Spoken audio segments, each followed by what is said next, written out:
ജീവിതം എന്തെന്നാൽ ഈ ക്ഷണമെന്തോ അതാണ്. അതായത് ഈ ക്ഷണത്തിലെ അനുഭവം എന്തോ അതുതന്നെയാണ് ജീവിതമെന്ന് മനസ്സിലാക്കണം. ഇതെല്ലാം നമുക്കറിയാമായിരുന്നിട്ടും ഇത്രയും നിസ്സാരമായ സത്യം മനസ്സിലാക്കാൻ ശ്രമിക്കാറില്ല.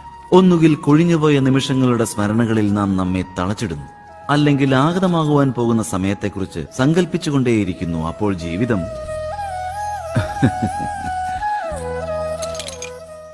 ഒന്നിനു വേണ്ടിയും കാത്തു നിൽക്കുന്നില്ല.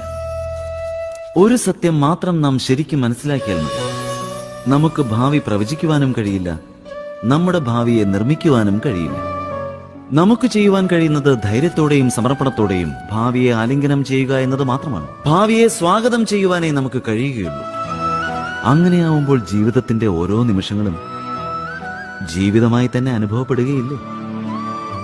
സ്വയം ഒന്ന് ആലോചിച്ചു നോക്കിയാലും